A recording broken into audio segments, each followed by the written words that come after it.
اللہ سبحانہ تعالیٰ نے ہمیں اپنا ذکر کرنے کی تاکید کی ہے. یا ایھا الذین آمنوا اذکروا اللہ ذکرا کثیرا وسبحوہ بکرۃ واصیلا. تو ہمارے لیے لازم ہے کہ ہم اس عمل کی طرف توجہ کریں ہر حال میں، چاہے نماز میں ہو، چاہے نماز کے بعد ہو، یا دیگر اوقات میں، جو اللہ تعالیٰ کو بے حد پسند ہے، اور وہ ہے اللہ کا ذکر. اور قرآن مجید کے بیشتر مقامات پر اللہ سبحانہ تعالیٰ نے اس کی تاکید کی ہے. ارشاد باری تعالیٰ ہے سورۃ قاف میں، پس آپ صبر کیجئے اس پر جو وہ کہتے ہیں، یعنی آپ کے مخالفین، اور سورج کے طلوع اور غروب ہونے سے قبل اپنے رب کی حمد کے ساتھ تسبیح کیجئے، اور رات کے اوقات میں اور سجدوں کے بعد بھی اس کی تسبیح کیجئے، یعنی نماز کے بعد بھی اللہ تعالیٰ کی تسبیح بیان کیجئے. یہاں پر جو خطاب ہے وہ نبی صلی اللہ علیہ وسلم سے ہے. فاصبر علی ما یقولون، یعنی آپ کے دشمن یہ مشرکین آپ کے خلاف جو باتیں کرتے ہیں، ان کی باتوں پر آپ صبر کیجئے. جو آپ کو جھٹلا رہے ہیں، جو آپ کو دھمکیاں دے رہے ہیں، جو آپ کے خلاف سازشیں کر رہے ہیں، اس کا جواب آپ صبر کے ساتھ دیجئے. اور اس کے برعکس آپ اپنا تعلق اللہ تعالیٰ سے زیادہ مضبوط کر لیجئے. یعنی کتنی خوبصورت تعلیم ہے ہمارے دین کی کہ جب لوگ مخالفت کریں تو بجائے اس کے کہ ان سے الجھنا شروع کر دیں اور ان کی باتوں کا جواب دینے لگے اور خود کو ڈیفینڈ کرنا شروع کر دیں، کرنے کا کام کیا ہے کہ ہم اللہ کی طرف توجہ کریں، رغبت کریں، دعا کریں، اللہ کی تسبیح بیان کریں، اس کی حمد بیان کریں. اسی لیے آگے فرمایا وَسَبِّحْ بِحَمْدِ رَبِّكَ، اور اپنے رب کی حمد کے ساتھ اس کی تسبیح بیان کریں. یعنی اللہ سبحانہ تعالیٰ کو ان باتوں سے پاک قرار دیں جو باتیں یہ مشرکین اللہ سبحانہ تعالیٰ سے منسوب کرتے ہیں، اور اس کے ساتھ ساتھ اللہ سبحانہ تعالیٰ کی شان بلند کریں، اس کی تعریف بیان کریں، اس کی ایسی صفات بیان کریں جو اس کے شایان شان ہیں. اور یہ نفی اور اس بات دونوں مل کر اللہ کے کمال کو ثابت کرتے ہیں. اور یہاں تسبیح سے مراد یا تو ظاہری تسبیح ہے، یعنی اللہ تعالیٰ کی پاکی بیان کرنا، یا پھر اس سے مراد نماز ہے. یعنی جب لوگوں کی باتیں تکلیف دے تو آپ اللہ سے نماز کے ذریعے مدد مانگیں. فاستعینوا بالصبر والصلاۃ. اور پھر قبل طلوع الشمس سے مراد فجر کی نماز جو سورج طلوع ہونے سے پہلے ہوتی ہے، اور قبل الغروب سے مراد ظہر اور عصر کی نمازیں ہیں. وَمِنَ اللَّيْلِ فَسَبِّحْهُ، اس سے مراد رات کی نماز یعنی عشاء اور تہجد کی نماز ہے. اور مغرب بھی رات کا ہی ایک حصہ ہو جاتا ہے کیونکہ سورج غروب ہو چکا ہوتا ہے. یعنی ان تمام احوال میں اللہ تعالیٰ کی تسبیح بیان کریں، اور تسبیح سے مراد یعنی سورج کے طلوع ہونے اور غروب ہونے سے پہلے جو تسبیحات ہمیں بتائی گئی ہیں وہ پڑھیں. اور اگر اس سے مراد نماز ہے تو پھر اس سے مراد نماز میں اللہ کا ذکر، اور اس کے علاوہ وَأَدْبَارَ السُّجُودِ، اور سجدوں کے بعد بھی. ایک معنی اس کا یہ ہے کہ نماز کے بعد کی تسبیحات کا اہتمام کیا جائے. بہت سے لوگوں کو دیکھا گیا وہ نماز پڑھتے بس اٹھ جاتے ہیں، تسبیح نہیں کرتے، جبکہ یہاں اللہ سبحانہ تعالیٰ خاص طور پر حکم دے رہے ہیں کہ نماز کے بعد تسبیح بیٹھ کر کرنی چاہیے. یہ نماز کے بعد کا ذکر ہے. مجاہد ابن عباس سے روایت کرتے ہیں کہ اللہ تعالیٰ نے آپ صلی اللہ علیہ وسلم کو تمام نمازوں کے بعد تسبیح پڑھنے کا حکم دیا ہے، اور وہ اس آیت کی تشریح کر رہے تھے وہ ادبار السجود کی. مجاہد کہتے ہیں اس سے مراد فرض نماز کے بعد تسبیح کرنا. تو یہ نوٹ کر لیجئے کہ ساری نماز مکمل کرنے کے بعد نہیں بلکہ فرض نماز پڑھنے کے بعد تسبیح کریں. دوسرا معنی اس کا کیا کیا گیا ہے کہ فرض نماز کے بعد نفل نماز بھی پڑھیں، کیونکہ صبح عربی میں نفل نماز کے لیے بھی آتا ہے، یعنی فرض نماز کے بعد نفلی نماز بھی ادا کریں. اور تیسرا معنی اس کا کیا گیا ہے کہ مغرب کی نماز کے بعد 2 رکعت بھی پڑھیں، یعنی ان کو بھی تسبیح کا نام دیا گیا ہے. اسی طرح سورۃ الطور میں اللہ تعالیٰ فرماتے ہیں اور آپ اپنے رب کے حکم کے آنے تک صبر کیجئے، پس بے شک آپ ہماری نگاہوں کے سامنے ہیں. اور جس وقت آپ کھڑے ہوتے ہیں آپ اپنے رب کی حمد کے ساتھ تسبیح کیجئے، اور رات کو بھی اور ستاروں کے پلٹنے کے بعد بھی اس کی تسبیح کیجئے. یہاں بھی نبی صلی اللہ علیہ وسلم کو صبر کا حکم دیا گیا ہے کہ آپ اپنے رب کا حکم آنے تک صبر کرتے رہیں. فَإِنَّكَ بِأَعْيُنِنَا، آپ ہماری نگاہوں کے سامنے ہیں، آپ ہماری توجہ میں ہیں، ہماری نظروں میں ہیں، ہمارے علم میں ہیں، آپ ہماری حفاظت میں ہیں. یعنی عربی کے محاورے کے مطابق کوئی نگاہوں میں ہو کا مطلب یہ کہ ہم اس کی نگرانی کر رہے ہیں، حفاظت کر رہے ہیں. جیسے موسیٰ علیہ السلام کے بارے میں اللہ تعالیٰ نے فرمایا وَلِتُصْنَعَ عَلَىٰ عَيْنِي، تاکہ آپ کی پرورش میری آنکھوں کے سامنے کی جائے، یعنی میری حفاظت اور حراست کے ساتھ. اور وَسَبِّحْ بِحَمْدِ رَبِّكَ حِينَ تَقُومُ، اس کا معنی ہے کہ جب آپ مجلس سے اٹھیں تو تسبیح کریں، جب نیند سے اٹھیں تو تسبیح کریں، جب نماز کے لیے اٹھیں تو تسبیح کریں، اور نماز میں بھی تسبیح کریں. اور اسی طرح تسبیح کے دو اور معنی بھی کیے گئے ہیں کہ رکوع اور سجدوں میں تسبیح کریں، اور پھر دعائے استفتاح میں تسبیح کریں، سبحانک اللہم و بحمدک، یہاں بھی تسبیح ہے. تو آپ دیکھ رہے ہیں کہ ہم دن میں کتنی بار اللہ سبحانہ وتعالیٰ کی تسبیح بیان کرتے ہیں. وَمِنَ اللَّيْلِ فَسَبِّحْهُ، رات میں بھی تسبیح کریں، اور اس سے مراد رات کی نماز، رات کی تسبیح ہے. جیسے بیڈ پہ جاتے ہوئے تسبیحات فاطمہ نبی صلی اللہ علیہ وسلم نے حضرت فاطمہ کو سکھائی تھی تاکہ ان کی تھکاوٹ دور ہو جائے. نماز کے علاوہ بھی تسبیح کرتے رہنا چاہیے. ادبار النجوم کے بھی 3 معنی ہیں. ایک معنی کیا گیا ہے فجر سے پہلے کی 2 رکعتیں پڑھنا. نبی صلی اللہ علیہ وسلم یہ رکعتیں نہ سفر میں چھوڑتے تھے نہ گھر میں، کبھی بھی آپ نے یہ سنت نماز نہیں چھوڑی. اور پھر اسی طرح اس سے مراد فجر کی 2 رکعات بھی لی گئی، اور نماز کے بعد کی تسبیح بھی مراد ہے. ان دونوں آیات سے پتہ چلتا ہے کہ نماز کے بعد بھی ذکر کرنے کی اہمیت اور ضرورت ہے، جس سے بہت سے لوگ غافل ہوتے ہیں. قرآن مجید میں اللہ تعالیٰ فرماتے ہیں فَإِذَا قَضَيْتُمُ الصَّلَاةَ فَاذْكُرُوا اللَّهَ قِيَامًا وَقُعُودًا وَعَلَى جُنُوبِكُمْ، پھر جب تم نماز پوری کر چکو تو اللہ کو کھڑے، بیٹھے اور اپنے پہلوؤں پر لیٹے ہوئے یاد کرو. یعنی بعض اوقات ایسا ہوتا ہے کہ آپ نماز پڑھ لیتے ہیں اور پھر سمجھتے ہیں کہ ہم اللہ کے ذکر سے فارغ ہو گئے اور اب ہم دنیا کے کام میں لگ جائیں. ہاں، دنیا کے کام 2-3 طرح سے ہی ہوتے ہیں. یا کھڑے ہو کے کوئی کام ہو رہا تھا، آپ کچن میں چلے جاتے ہیں، کوکنگ کر رہے ہیں، آپ اپنا ذکر جاری رکھیں. یا پھر آپ بیٹھ گئے ہیں اور بیٹھ کے کوئی کام کر رہے ہیں، تسبیح جاری رکھیں، ذکر جاری رکھیں. اور اسی طرح اگر آپ لیٹ گئے آرام کرنے کے لیے تو بھی ذکر جاری رکھیں. یعنی ہر حال میں اللہ تعالیٰ کا ذکر کرتے رہیں. اسی طرح سورۃ جمعہ میں اللہ تعالیٰ فرماتے ہیں فَإِذَا قُضِيَتِ الصَّلَاةُ فَانتَشِرُوا فِي الْأَرْضِ وَابْتَغُوا مِن فَضْلِ اللَّهِ وَاذْكُرُوا اللَّهَ كَثِيرًا لَعَلَّكُمْ تُفْلِحُونَ. پھر جب نماز پوری کر لی جائے تو زمین میں پھیل جاؤ اور اللہ کے فضل سے تلاش کرو، یعنی اپنے دنیا کا کام کاروبار کرو اور اللہ کو بہت یاد کرو. یعنی اپنے بزنس آورز میں بھی، اپنی جاب پر بھی اللہ کو نہیں بھولنا. کیوں؟ لعلکم تفلحون، تاکہ تم فلاح پاؤ، کامیاب ہو جاؤ. اسی طرح اللہ سبحانہ تعالیٰ رمضان کے روزے مکمل کرنے کے بعد کس چیز کا حکم دیتے ہیں؟ وَلِتُكْمِلُوا الْعِدَّةَ وَلِتُكَبِّرُوا اللَّهَ عَلَى مَا هَدَاكُمْ وَلَعَلَّكُمْ تَشْكُرُونَ. اور تاکہ تم تعداد پوری کرو، اور تاکہ تم اللہ کی بڑائی بیان کرو، تکبیرات پڑھو، اور اس پر کہ اس نے تم کو ہدایت بخشی، اور تاکہ تم شکر ادا کرو. اسی طرح حج کے مناسک ادا کرنے کے بعد بھی ذکر کا حکم ہے فَإِذَا قَضَيْتُم مَّنَاسِكَكُمْ فَاذْكُرُوا اللَّهَ كَذِكْرِكُمْ آبَاءَكُمْ أَوْ أَشَدَّ ذِكْرًا. پھر جب تم اپنے حج کے مناسک پورے کر چکو تو اللہ کو یاد کرو جس طرح اپنے باپ دادا کو یاد کیا کرتے تھے، بلکہ اس سے بھی زیادہ یاد کرنا. یعنی باپ دادا کو یاد کرنے، ماں باپ کو یاد کرنے سے بھی زیادہ اللہ کا ذکر کیا کرو، اللہ سبحانہ تعالیٰ کو زیادہ یاد کیا کرو.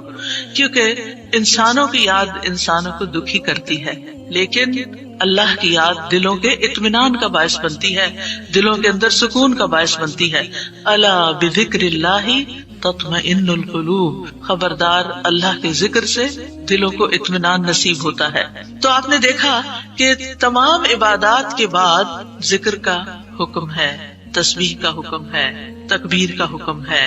اسی طرح نماز کے بعد خاص طور پر، یعنی نماز پڑھتے ہی اٹھ نہیں جانا چاہیے، بلکہ وہاں بیٹھ کر بھی اللہ کا ذکر کرنا چاہیے، اور اس میں غفلت نہیں برتنی چاہیے اور سستی نہیں ہونی چاہیے. بعض لوگ سلام پھیرتے ہی سنت پڑھنے کے لیے کھڑے ہو جاتے ہیں. جیسے آج کل تراویح میں جلدی ہوتی ہے لوگوں کو، تو بس فرض نماز پڑھی، آیت الکرسی کا بھی ٹائم نہیں ملتا کہ جلدی سے سنت کا ہوتا ہے کہ اگر آیت الکرسی پڑھنے بیٹھ گئے تو سنت رہ جائے گی، امام صاحب تراویح شروع کر دیں. میں سوچتی ہوں کہ جب گھر سے نکل ہی آئے اللہ کی یاد کے لیے تو کم از کم مسنون مستحب طریقے سے ہی ہم ساری عبادات کریں تاکہ وہ دل کو پھر اطمینان بھی نصیب ہو. بہرحال ایک نماز کے بعد فوراً اگلی نہیں شروع کر دینی چاہیے، اس کے بیچ کے وقفے میں اللہ کا ذکر کرنا چاہیے. نبی صلی اللہ علیہ وسلم فجر کی نماز کے بعد طلوع آفتاب تک نماز کی جگہ بیٹھے رہتے تھے اور فجر ارلی شروع کرتے تھے، اندھیرے میں شروع کرتے تھے اور فجر پڑھنے کے بعد بیٹھے رہتے اور ذکر کرتے رہتے. سماک بن حرب کہتے ہیں میں نے جابر بن سمرہ سے عرض کیا کیا آپ رسول اللہ صلی اللہ علیہ وسلم کے پاس بیٹھے تھے؟ انہوں نے فرمایا کہ ہاں بہت زیادہ، میں بہت بیٹھتا رہا ہوں آپ کے پاس. آپ اپنی نماز کی جگہ سے کھڑے نہیں ہوتے تھے جس جگہ صبح کی نماز پڑھتے تھے جب تک کہ سورج نہ نکل آتا، پھر جب سورج نکل آتا تو آپ کھڑے ہو جاتے. اسی طرح ایک اور روایت میں آتا ہے نبی صلی اللہ علیہ وسلم جب فجر کی نماز پڑھتے تھے تو اپنی جگہ بیٹھے رہتے یہاں تک کہ سورج خوب اچھی طرح طلوع ہو جاتا، تو پھر اس وقت کیا کرتے تھے؟ اشراق کے نوافل. تو اس سے آپ اندازہ لگائیں کیا ہم میں سے کوئی یہ کہہ سکتا ہے کہ میں رسول اللہ صلی اللہ علیہ وسلم سے زیادہ مصروف انسان ہوں، میں زیادہ بزی ہوں، میرے بہت کام ہے، میرے پاس بیٹھنے کا وقت نہیں ہے؟ نہیں، یہ صرف نفس کا دھوکہ ہوتا ہے.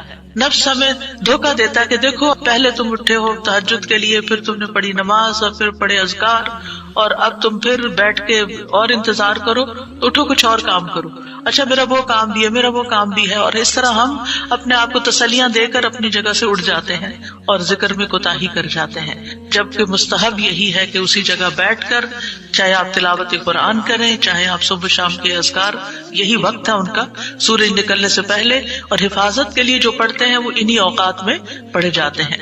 لہٰذا اس وقت آپ وہ بھی پڑھ سکتے ہیں، آپ تسبیحات کر سکتے ہیں، آپ کوئی بھی اور ذکر، آپ قرآن مجید کا مطالعہ کر سکتے ہیں، تفسیر کی کوئی کتاب پڑھ سکتے ہیں، کوئی تفسیر کا لیکچر سن سکتے ہیں، اپنی تجوید درست کر سکتے ہیں، یعنی کہ کوئی سبق یاد کر سکتے ہیں، یعنی کوئی بھی چیز ذکر کی قسم کی آپ اس وقت میں تسلی کے ساتھ کر سکتے ہیں تاکہ یہ سنت پوری ہو جائے، کیونکہ اس کا اجر و ثواب بہت ہے.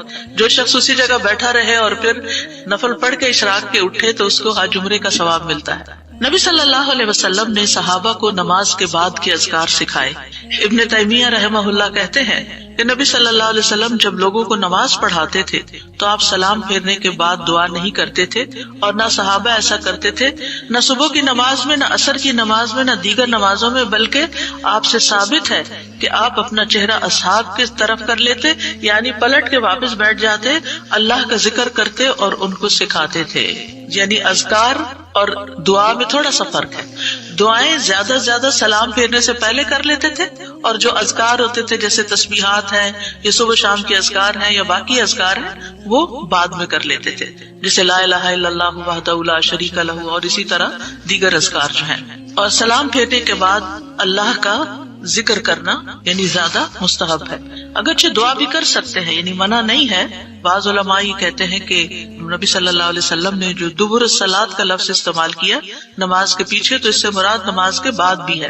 حضرت عائشہ کہتی ہیں کہ نماز کے بعد کے اذکار شیشے کو صاف کرنے کے بعد اس کو چمکانے کی طرح ہے، یعنی نماز میں آپ نے اپنی صفائی کر لی اور اب بعد کے اذکار کے جو آپ کو اور زیادہ چمکا رہے ہیں. نماز نور ہے، یہ دل کو صاف کر دیتی ہے، دل کو روشن کر دیتی ہے جیسے کہ شیشے کو صاف کیا جاتا ہے، اور نماز کے بعد ذکر کرنا ایسا ہے جیسا کہ شیشے کو چمکایا جاتا ہے. فرشتے بھی دعائیں کرتے ہیں. رسول اللہ صلی اللہ علیہ وسلم نے فرمایا جب تک تم اپنے مصلی پر جہاں تم نے نماز پڑھی تھی بیٹھے رہو اور ریاح خارج نہ کرو، گیس پاس نہ کرو، تو فرشتے تم پر برابر درود بھیجتے رہتے ہیں. یعنی اگر کوئی شخص فجر کی نماز پڑھ کے اپنے وضو کی حالت میں سورج نکلنے تک بیٹھا رہتا ہے تو آپ اپنے لیے بھی ذکر کر رہے ہیں اور فرشتے بھی آپ کے لیے دعائیں کر رہے ہیں. کیا دعا کرتے ہیں؟ اللہم اغفر لہ، اللہم ارحمہ، اے اللہ اس کی مغفرت فرما، اے اللہ اس پر رحم فرما. اور یہ اس وقت تک ہوتا رہتا ہے جب تک وہ وضو توڑ کر فرشتوں کو تکلیف نہ پہنچائے.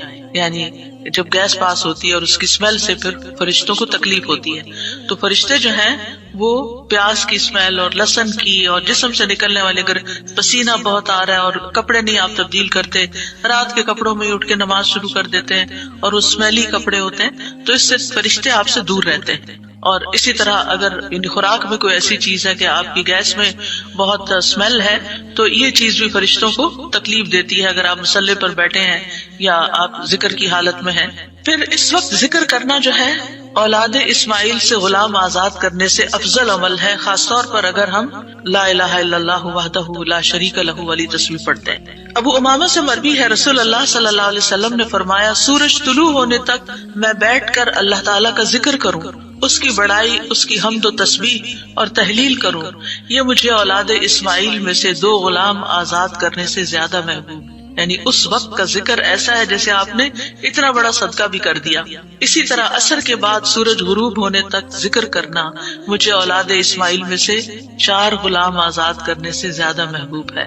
یعنی عصر پڑھ کر بھی آپ مغرب تک ذکر کر سکتے ہیں. اگر عام دنوں میں نہیں تو آپ جمعے کے دن تو کر ہی سکتے ہیں کیونکہ اس دن دعائیں قبول ہوتی ہیں. لیکن عموماً ہم اپنی غفلت اور سستی کی وجہ سے کوئی اور کام شروع کر دیتے ہیں اور ہم ان قیمتی اوقات کی قدر نہیں کرتے، ہماری پرائرٹیز نہیں ہوتی. یعنی انسان کو جب پتہ چلتا ہے کہ یہ بزنس کا پیک آور ہے تو وہ کیا کرتا ہے، اس وقت کہیں اور سیر کو چلا جاتا ہے؟ نہیں، اس وقت وہ سارے کام چھوڑ کر اس کام کی طرف متوجہ ہو جاتا ہے جو اس کو سب سے زیادہ فائدہ دینے والا ہے. تو اسی طرح بعض سلف صالحین کہتے ہیں کہ ہم نے جمعے کے دن عصر کے بعد مغرب تک جو دعا کی ہماری قبول ہوئی.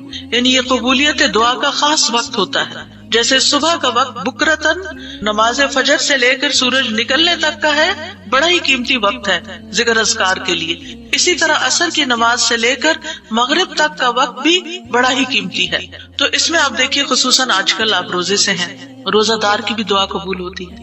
اور اس میں بھی امت کے نیک لوگوں کا طریقہ یہی رہا ہے کہ وہ روزہ کھلنے سے پہلے سارے کام چھوڑ دیتے تھے اور ذکر اذکار میں مصروف ہو جاتے تھے، دعائیں کرنے میں مصروف ہو جاتے تھے. تو آپ بھی اپنے لیے کچھ پلان اس طرح کریں کہ جمعے کا دن اور ہم کم از کم رمضان کا مہینہ عصر کا وقت جو ہے اس سے پہلے اپنے کام ختم کر کے مصلی پہ بیٹھے یا کرسی پہ بیٹھے یا لیٹنا چاہتے تو لیٹ جائیں، کیونکہ پہلی آیت یہی بتائی گئی تھی نا کہ آپ کھڑے یا بیٹھے یا لیٹے ہر حال میں اللہ کا ذکر کر سکتے ہیں. الذین یذکرون اللہ قیاما وقعودا وعلی جنوبہم، وہ جو اللہ کا ذکر کرتے ہیں کھڑے بیٹھے اور لیٹے، جس بھی پوزیشن میں آپ کرنا چاہیں آپ ذکر کر سکتے ہیں. اور اس میں تسبیح کیجیے، حمد و ثنا کیجیے اللہ تعالیٰ کی اور دعائیں مانگیے. اور الحمدللہ ہمارے پاس کتابوں کی شکل میں دعاؤں کا اتنا پیارا ذخیرہ ہے جو مسنون اوتھینٹک دعائیں قرآن و سنت سے ہم نے جمع کی ہیں. اگر زبانی یاد ہے تو بہت ہی اچھا کہ دل لگا کے زبانی پڑھے، اور اگر زبانی یاد نہیں تو ان کو کھول لیجئے اور پڑھنا شروع کر دیجئے. اور صرف پڑھتے نہ جائیں، اس وقت کوئی قرات کا وقت نہیں ہے، یہ مانگنے کا وقت ہے. دیکھ دیکھ کر اس طرح پڑھیں دعا کو جیسے آپ مانگ رہے ہیں اللہ تعالیٰ سے. تو انشاءاللہ آپ کے دین دنیا آخرت کے سارے مسائل حل ہوں گے اور ایک پرامن پرسکون زندگی بسر کریں گے اگر ان اوقات کی آپ قدر کر لیں. کیونکہ جو قبولیت کے اوقات ہیں ان کو گنوانا نہیں چاہیے، ان کو ہاتھ سے جانے نہیں دینا چاہیے. آپ صبح فجر کے وقت مثلا اگر رمضان میں ہر روز 1 سپارہ پڑھتے ہیں، آدھا سپارہ فجر کے بعد پڑھ لیں، آدھا سپارہ عصر کے بعد پڑھ لیں. تو اس طرح بیلنس بھی ہو جائے گا، آپ کا دل نہیں گھبرائے. کیونکہ ہمارا نفس جو ہے نا وہ اتنا آزاد منش ہے کہ وہ کہیں ایک جگہ بیٹھنے کی قید قبول نہیں کرتا. وہ بار بار ہمیں کہتا ہے اچھا فون چیک کر لو، اچھا وہ کر لو، وہ کر لو، اور توجہ اور یکسوئی سے ہمیں ذکر اذکار نہیں کرنے دیتا. تو اس کو ٹیم کرنے میں، اس کو ڈسپلن کرنے میں وقت لگے گا. لیکن ونس ایک دفعہ آپ عادی ہو گئے، آپ نے اس گھوڑے کو قابو کر لیا، آپ نے اس کو بٹھا لیا. جیسے بچے کو بٹھانے میں مشکل ہوتی ہے لیکن جب بیٹھ جاتے پھر بیٹھ جاتے ہیں. تو پھر انشاءاللہ آپ دیکھیں گے کہ آپ کے لیے یہ گھڑیاں بڑی پر لذت ہو جائیں گی. آپ ان گھڑیوں کو انجوائے کریں گے. آپ کا اور زیادہ دل چاہے گا کہ کاش یہ اور لمبی ہو جائے. اچھا روزہ کھل گیا، ابھی تو میرا یہ بھی اور یہ بھی ٹارگٹ پورا نہیں ہوا. پھر اسی طرح یہ ہے کہ رسول اللہ صلی اللہ علیہ وسلم نے فرمایا جو شخص فجر کی نماز جماعت کے ساتھ پڑھنے کے بعد بیٹھ کر اللہ کا ذکر کرتا رہے یہاں تک کہ سورج نکل آئے، پھر 2 رکعتیں پڑھے، اس کے لیے 1 حج اور عمرے کا ثواب ہے. انس فرماتے ہیں پھر رسول اللہ صلی اللہ علیہ وسلم نے 3 بار فرمایا پورا پورا پورا، یعنی پورا ثواب حج عمرے کا، پورا ثواب حج عمرے کا، پورا ثواب. یعنی آپ سوچئے کہ حج عمرہ کرنا کوئی آسان کام ہے؟ مشکل کام ہے جس میں مال بھی انوالو ہے، آپ کے ایفرٹ بھی، آپ کا گھر چھوڑنا بھی، سب کچھ. لیکن اگر آپ کو ایک مصلی پہ بیٹھ کے اتنا بڑا اجر و ثواب ملتا ہے تو اور کیا چاہیے. صرف بات ہے اپنے نفس کو منانے کی، اپنے دل کو اور اپنے آپ کو ڈسپلن کرنے کی. اور ایک دفعہ آپ نے شروع کر لیا اور اگر نہیں ہو پا رہا تو اللہ سے دعا کریں کہ اللہ تعالیٰ توفیق دے دے، اللہ تعالیٰ آسان کر دے، تو انشاءاللہ آپ کے لیے آسانی بھی ہو جائے گی. پھر اسی طرح نبی صلی اللہ علیہ وسلم نے فرمایا، اللہ تعالیٰ فرماتا ہے کہ میں اپنے بندے کے ساتھ ہوتا ہوں جب وہ مجھے یاد کرتا ہے اور میری یاد میں اپنے ہونٹ ہلاتا ہے. اور ایسے لوگ جو ذکر میں آگے ہوتے ہیں وہ درجات میں بھی بہت آگے ہیں، سبقت لے جانے والے ہیں، فالسابقون السابقون ہیں. رسول اللہ صلی اللہ علیہ وسلم نے فرمایا مفردون سبقت لے گئے. صحابہ نے پوچھا یا رسول اللہ مفردون کون ہوتے ہیں؟ آپ صلی اللہ علیہ وسلم نے فرمایا جو اللہ کے ذکر میں مشغول رہتے ہیں، یعنی ہر وقت ان کا دھیان اپنے رب کی طرف ہوتا ہے، کیونکہ ذکر میں دل میں بھی یاد ذکر کہلاتا ہے، زبان سے کچھ بولنا بھی ذکر ہے، اور اس کے علاوہ قرآن کی تلاوت، نماز، یہ ساری ذکر کی قسمیں ہیں. یعنی کچھ فارمل ہے، کچھ انفارمل ہے، کچھ خبر ہے یعنی جیسے تسبیحات وغیرہ ہوتی، کچھ میں دعا ہوتی ہے، طلب ہوتی ہے، اللہ تعالیٰ سے اپنی حاجت مانگتے. یہ ساری چیزیں ذکر میں شمار ہوتی ہیں. اب آ جاتے ہیں ہم نماز کے بعد کے اذکار کے متعلق، اور یہ اذکار بھی آپ کو اس کتاب میں ملیں گے. نماز کے اذکار یعنی نماز کے اندر کے ذکر بھی اور نماز کے بعد کے بھی. نماز کا سلام پھیرتے ہی نماز ختم ہو جاتی ہے، اس کے بعد سب سے پہلے کہنا چاہیے اللہ اکبر ایک بار، اور تھوڑا سا بلند آواز سے، جس سے پتہ چلے کہ نماز پڑھ لی ہے. اللہ اکبر. ابن عباس کہتے ہیں میں نبی صلی اللہ علیہ وسلم کی نماز کے مکمل ہونے کو تکبیر کی وجہ سے سمجھ جاتا تھا. یعنی مثلا کوئی نفل پڑھ رہا ہے تو آپ کو نہیں پتہ چلتا کہ پڑھ چکا یا نہیں، لیکن اگر اس نے بلند آواز سے کہہ دیا اللہ اکبر تو پتہ چل گیا کہ ہاں اس کی نماز مکمل ہو گئی ہے. کیوں اللہ اکبر کہیں؟ کہ اللہ ہر چیز سے بڑا. آپ دیکھیں ہم نے نماز کا آغاز کس سے کیا تھا؟ اللہ اکبر سے کیا تھا، اور نماز میں کئی بار ہم نے اللہ اکبر کہا، اور اب نماز کے اختتام پر بھی اللہ اکبر، رمضان کے اختتام پر بھی اللہ اکبر، یعنی اللہ کی تکبیر بیان کرنا.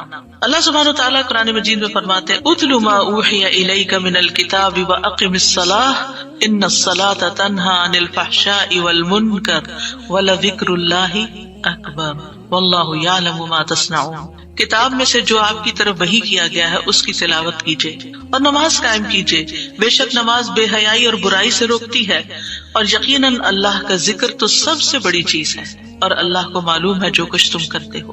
تو اللہ کا ذکر سب سے بڑی چیز، اور اس ذکر میں اللہ کو سب سے بڑا قرار دینا سب سے بڑی چیز.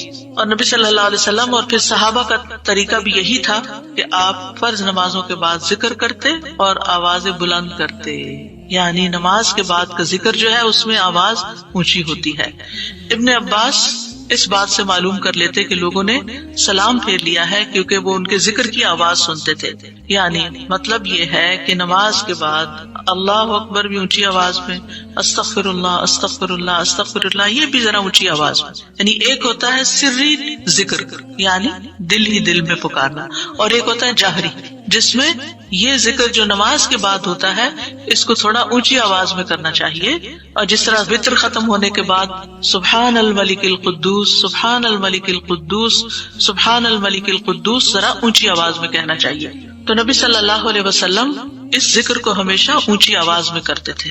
ٹھیک ہے، یعنی آپ کی اقتداء، آپ کی پیروی ہر معاملے میں یہ عبادت کے درجات کو بڑھا دیتی ہے. اور اس میں ہم یہ بھی دیکھتے ہیں کہ صحابہ کرام جو تھے وہ نبی صلی اللہ علیہ وسلم کی صرف سنت کو نہیں سیرت کو بھی آگے بیان کرتے تھے کہ آپ نے کوئی کام کیا اور کس طریقے سے کیا. مثلا ذکر کیا اور کس طرح کیا، بلند آواز سے کیا یا آہستہ آواز سے کیا، بیٹھ کر کیا یا کھڑے ہو کر کیا. اور پھر آپ دیکھیے کہ نماز کے بعد اذکار جو ہیں وہ زیادہ پسندیدہ ہیں، یعنی دعاؤں کی نسبت زیادہ اذکار. ٹھیک ہے، اور پھر اسی طرح آپ دیکھیے کہ دوسرا ذکر جو آپ کریں گے وہ ہے استغفر اللہ 3 بار، استغفر اللہ استغفر اللہ. صوبان کہتے ہیں رسول اللہ صلی اللہ علیہ وسلم جب اپنی نماز سے فارغ ہوتے تھے تو 3 مرتبہ استغفار فرماتے تھے، 3 بار استغفار کرتے. ولید کہتے ہیں میں نے اوزائی سے پوچھا آپ استغفار کس طرح فرمایا کرتے تھے، تو انہوں نے کہا آپ فرماتے تھے استغفر اللہ استغفر اللہ. اب نماز پڑھ لی ہے، استغفر اللہ کیوں؟ اس لیے کہ ہم تو نماز کا حق بھی ادا نہیں کرتے. ہمارا دھیان کہاں سے کہاں چلا جاتا ہے، ہم کئی دفعہ بھول جاتے ہیں، ہمیں سجدہ سہو کرنا تک یاد نہیں رہتا، ہمیں کچھ پتہ نہیں ہوتا ہم نے کون سی سورت پڑھی، کیا تلاوت کی. ہو سکتا ہے تلاوت میں کوئی غلطی کر دیں، ہو سکتا ہے کہ تسبیح کی جگہ کچھ اور پڑھ دیں بھول چوک کے. تو ہم نماز کے اندر بھی بہت کچھ غلط کرتے رہتے ہیں جانے انجانے. اور خاص طور پر جن لوگوں نے اپنی نماز کے پروننسیشن کی اصلاح نہیں کی، وہ تو کچھ سے کچھ پڑھتے رہتے ہیں بعض اوقات. یعنی پروننسیشن صحیح نہ ہونا جو ہے وہ الفاظ کے مطلب کو ہی بدل دیتا ہے. اس لیے پہلی پرائرٹی میں کوئی ایسا ٹیچر ڈھونڈیے کہ جو آپ کی نماز سن کے اس کا پروننسیشن آپ کو ٹھیک کر دے. بہرحال نماز کے بعد استغفر اللہ استغفر اللہ. اور ایک اور چیز، نماز پڑھنے کے بعد انسان کو ایک فیلنگ ہوتی ہے کہ میں نے کچھ کیا ہے، لیکن جب انسان استغفر اللہ کہتا ہے تو اس میں عاجزی کا اظہار ہوتا ہے کہ اللہ تیرا حق ادا نہیں کیا، مجھے ابھی بھی گناہوں کی بخشش کی ضرورت ہے. اور آپ دیکھیے کہ یہ الفاظ نبی صلی اللہ علیہ وسلم ادا کرتے تھے جن کے اگلے پچھلے سارے گناہ معاف کر دیے گئے تھے. تو جو شخص نماز کے بعد استغفار پڑھتا ہے وہ اپنی نمازوں پر کبھی فخر غرور تکبر نہیں کر سکتا کہ میں بڑا نمازی ہوں، میں بڑا پرہیزگار ہوں، میں بڑا عبادت گزار ہوں. نہیں، وہ یہ دیکھے گا کہ میں نے حق ادا نہیں کیا، میرے سے جو کمی کوتاہی ہوئی ہے اللہ تعالیٰ اس کو معاف کر دے. جو چیز مکمل طور پر ادا کرنی چاہیے تھی اس کو اس طرح نہیں ادا کیا، کچھ نہ کچھ کوتاہی واقع ہو گئی، تو اس بخشش کے طلب کرنے سے اللہ تعالیٰ کوتاہی سے درگزر فرما دے گا انشاءاللہ. اور ویسے بھی استغفار کرنے سے نقص یا کمی کوتاہی جو ہے اس کا ازالہ ہوتا ہے ہماری عام روزمرہ زندگی میں بھی. تیسرا ذکر، اب آپ دیکھ رہے ہیں یہ ذکر ہے، اللہ اکبر بھی ذکر ہے، استغفر اللہ بھی ذکر ہے، اور تیسرا یہ بھی ذکر ہے، اللہم انت السلام ومنک السلام تبارکت ذی الجلال والاکرام.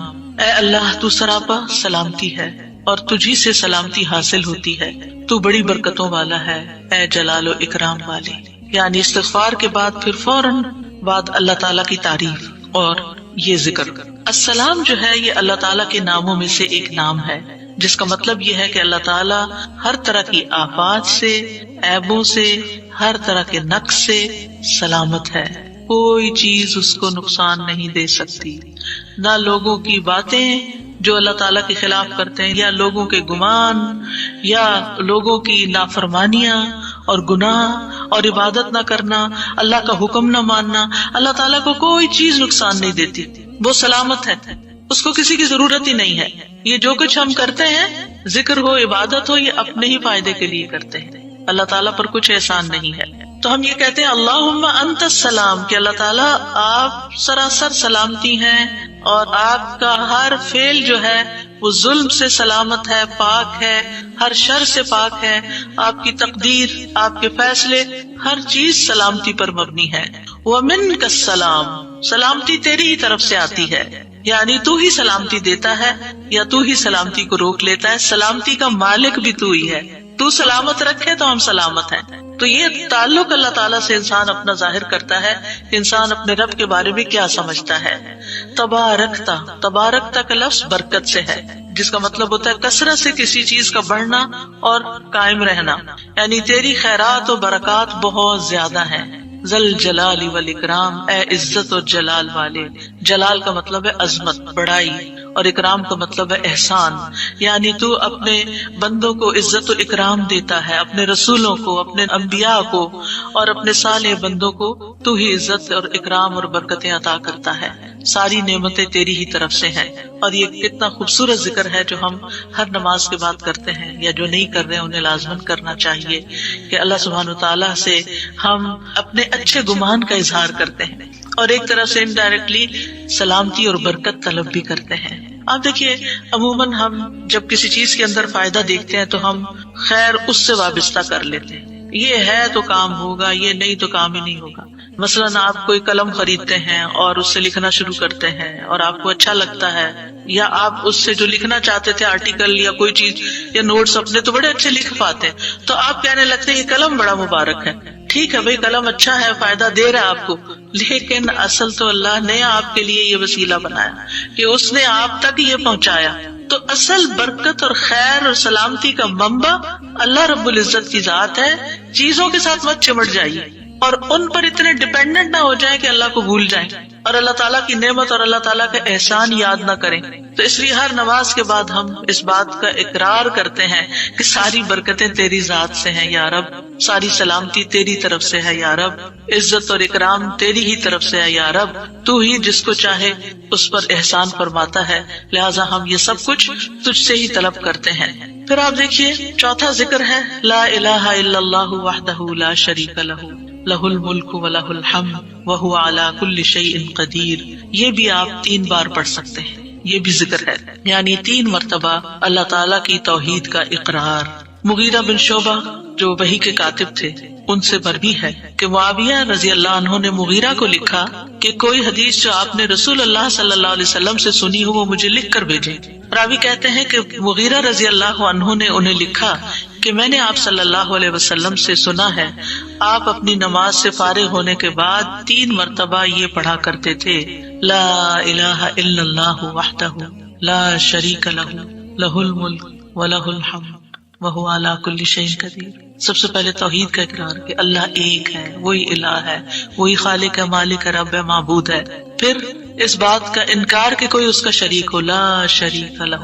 اور پھر لہ الملک، بادشاہت بھی اسی کی ہے، معبود بھی وہی ہے، بادشاہ بھی وہی ہے، اور ایسا بادشاہ ہے وَلَهُ الْحَمْدُ کہ اس کی تعریف ہے.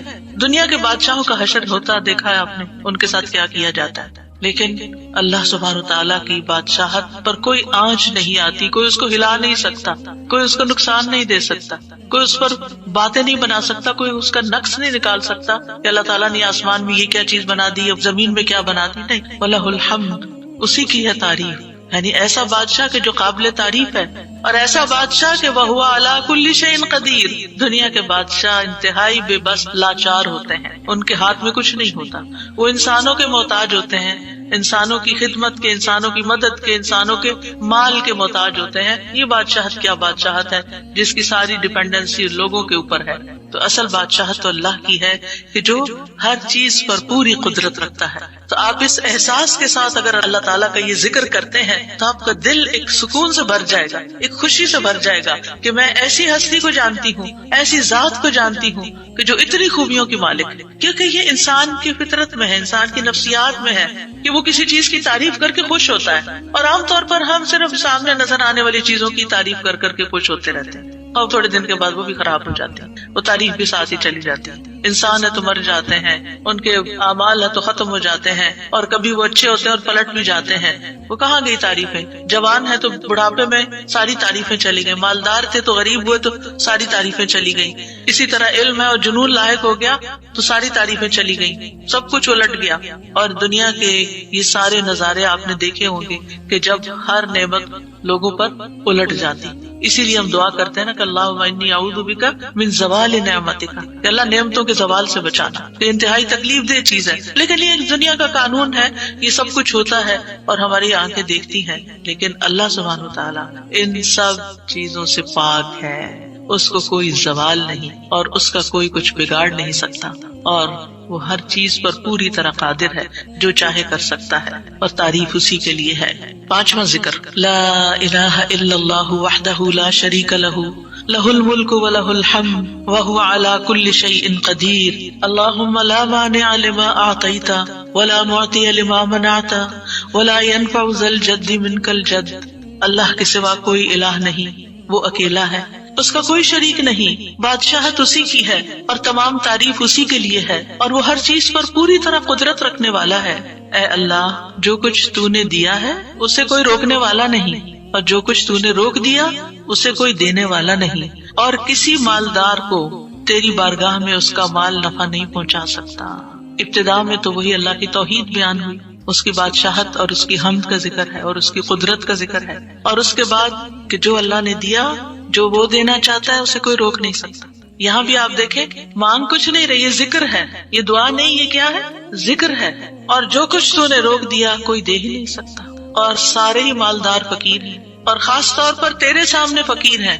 یا ایھا الناس انتم الفقراء الی اللہ، واللہ هو الغنی الحمید، اے لوگو تم سب اللہ کے فقیر ہو، اللہ کے محتاج ہو، اور اللہ ہی غنی مالدار اور وہی قابل تعریف ہے۔ واللہ هو الغنی الحمید، ٹھیک ہے۔ نبی صلی اللہ علیہ وسلم جب سلام پھیرتے تھے تو یہ دعا پڑھا کرتے تھے یا یہ ذکر کیا کرتے تھے، اور اس میں آپ دیکھیے کہ یہ جو عقیدہ ہے نا کہ اللہ روکے تو کوئی دے نہیں سکتا، یہ انسان کو بڑا اطمینان دے دیتا ہے۔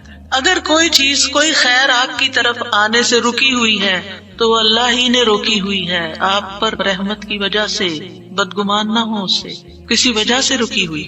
آپ کسی کی کوئی اچھی چیز دیکھتے ہیں، کسی کا مینشن دیکھتے ہیں تو سوچتے ہیں کتنا خوش قسمت ہے، کتنے بڑے گھر میں رہتا ہے۔ کسی کے پاس فراری دیکھتے ہیں تو آپ کہتے ہیں واہ کتنا خوش قسمت ہے، لیکن آپ کو نہیں پتا کہ یہی چیزیں اس کے لیے کتنی بڑی آزمائش بنی ہوئی ہیں، آپ نہیں جانتے۔ اور اگر اللہ نے آپ کو نہیں دی تو آپ کو بہت سے شر سے محفوظ رکھا ہوگا۔ تو اللہ کا روکنا بھی خیر کا باعث ہوتا ہے۔ یہ سبق پکا کر لیں کہ جب اللہ تعالیٰ کوئی چیز نہیں دیتا یا دیر سے دیتا ہے یا روک لیتا ہے اور کوئی چارہ نہیں ہوتا، آپ کہتے ہیں میری کوئی دعا قبول نہیں ہو رہی، میرا کوئی طریقہ کام نہیں آ رہا، تو اس میں بھی کوئی خیر ہوتی ہے، کیونکہ جو اللہ نے مقدر میں لکھا ہے وہ پہنچ کے رہے گا۔ کوئی روک نہیں سکتا جو تو دے، اور کوئی دے نہیں سکتا جو تو روک لے، اور جسے اللہ نے آپ کے مقدر میں لکھا ہے وہ آپ تک آئے گا ہی آئے گا۔ سورۃ فاطر میں اللہ تعالیٰ فرماتے ہیں ما یفتح اللہ للناس من رحمت فلا ممسک لها وما یمسک فلا مرسل له من بعدہ وہو العزیز الحکیم۔ جو کچھ اللہ لوگوں کے لیے رحمت میں سے کھول دے اسے کوئی بند کرنے والا نہیں، اور جو وہ بند کر دے اس کے بعد اسے کوئی کھولنے والا نہیں۔ حدیث میں آتا ہے ما اصابک لم یکن لیخطئک وان ما اخطأک لم یکن لیصیبک، جو کچھ تمہیں پہنچا وہ تم سے خطا ہونے والا نہیں تھا، اور جو نہیں ملا وہ ہرگز ملنے والا نہیں تھا۔ قرآن مجید میں سورۃ الرعد میں اللہ تعالیٰ فرماتے ہیں وَإِذَا أَرَادَ اللَّهُ بِقَوْمٍ سُوءًا فَلَا مَرَدَّ لَهُ، جب اللہ کسی قوم کے ساتھ برائی کا ارادہ کر لیتا ہے تو اس کو کوئی پھیرنے والا نہیں، کوئی سپر پاور اس ملک کی مدد نہیں کر سکتی اگر اللہ نے اس کے لیے جنگ کا فتنہ یا کسی اور طرح کی کوئی آزمائش لکھی۔ یہ اللہ کے فیصلے ہوتے ہیں، یا اللہ نے کسی قوم کو تباہ کرنے کا فیصلہ کر لیا ہو تو کوئی اس کو روک نہیں سکتا۔ لہٰذا ہمیں اللہ پر ہی بھروسہ کرنا چاہیے، اور ہر حال میں ایسی پریشان کن باتوں پر اللہ تعالیٰ ہی کی طرف رجوع کر لینا چاہیے۔ یاد رکھیے اگر کوئی چیز نہیں ملی تو اللہ تعالیٰ کو الزام مت دیں، اللہ تعالیٰ سے ناراض نہیں ہو، اللہ تعالیٰ سے بدظن نہیں ہو، یہ روکنا اس کی رحمت ہے۔ انسان اگر ان دو جملوں پر ایمان لے آئے تو پھر اس کا مکمل بھروسہ اللہ کی ذات پر ہو جائے گا، وہ رزق کے بارے میں اللہ پر ہی توکل کرے گا، نقصان کو دور کرنے اور بھلائی کو پانے کے لیے اللہ پر ہی بھروسہ کرے گا، وہ اللہ کو اپنے لیے کافی سمجھے گا۔ یعنی جہاں کہیں دل چھوٹا ہوا، جہاں کہیں کوئی پریشانی آئی، کہتے حسبی اللہ و نعم الوکیل، اللہ کار ساز یعنی کام بنانے والا اللہ ہی میرے لیے کافی ہے، وہ میرا کام بنائے گا، وہ میری مشکل آسان کرے گا۔ تو یہ توحید ربوبیت اور الوہیت پر مشتمل جملے ہیں۔ ابن تیمیہ کہتے ہیں یہ حدیث دو عظیم اصولوں پر مشتمل ہے۔ نمبر 1 توحید ربوبیت، اور وہ ہے جسے اللہ دینا چاہے اسے کوئی روک نہیں سکتا، اور جسے وہ روک دے اسے کوئی نہیں دے سکتا، بس بندہ اللہ ہی پر توکل کرتا ہے اور اسی سے مانگتا رہتا ہے، کیونکہ دینا جو اس نے ہے، تو پھر کسی اور سے کیوں مانگے گا، کسی اور سے توقع لگا کے کیوں بیٹھ جائے گا، کسی اور کے در پہ کیوں جائے گا، اس کو پتا ہے صرف اللہ ہی نے کرنا ہے جو کرنا ہے۔ اس سے عقیدہ توحید پکا ہوتا چلا جاتا ہے کہ صرف اللہ ہی نے کرنا ہے۔ اور توحید الوہیت ولا ينفع ذا الجد منك الجد، عام طور پر انسان یہ سمجھتا ہے میرے پاس مال ہے مجھے کوئی مشکل نہیں، یعنی جب کوئی کام سامنے آتا ہے نا تو فوراً دیکھتا ہے کتنا ہے بینک میں، کتنا کیش رکھا ہے، کیا ہے میرے پاس، کتنی پراپرٹی ہے، یعنی فوراً انسان کا دماغ گھوم کے اس طرف چلا جاتا ہے نا، بہت ہے، انف ہے، کام ہو جائے گا۔ اللہ چاہے گا تو ہوگا، صرف آپ کے مال سے کچھ نہیں ہوتا، آپ سارا لگا دیں بزنس میں پورا لاس ہو سکتا ہے، پھر بتائیے آپ کے مال نے آپ کو کیا فائدہ دیا، کچھ نہیں ہو سکتا جب تک اللہ نہ چاہے۔ مال بھی جب فائدہ دیتا ہے جب اللہ چاہتا ہے، اولاد بھی جب فائدے کی ہوتی ہے جب اللہ چاہتا ہے، کسی انسان سے فائدہ صرف اس وقت پہنچتا ہے جب اللہ چاہتا ہے۔ آپ نے دیکھا ہوگا کتنے ہی اچھے سے اچھے لوگ ہوتے ہیں ہر وقت کام آنے والے، ایک وقت ایسا آتا ہے وہ ایسے بےچارے مجبور ہوتے ہیں کہ ان کو نہ کرنی پڑتی، سوری یہ نہیں کر سکتے، کیونکہ سب کچھ ان کے اختیار میں نہیں ہے، سب کچھ ان کے بس میں نہیں ہے۔ اسی طرح انسان کے پاس بعض اوقات کوئی عہدہ ہوتا ہے، انفلوئنس ہوتا ہے، وہ سمجھتا ہے یہ عہدہ ہے میرے پاس، میں سب کچھ کر سکتا، نہیں کر سکتے۔ آپ نے دیکھا ہوگا دنیا کے بڑے بڑے ملکوں کے جو حکمران ہوتے ہیں کتنے بے بس ہوتے ہیں، کچھ بھی نہیں ہوتا ان کے ہاتھ میں، اپنی تقدیر نہیں بنا سکتے، اپنا فائدہ نہیں کر سکتے۔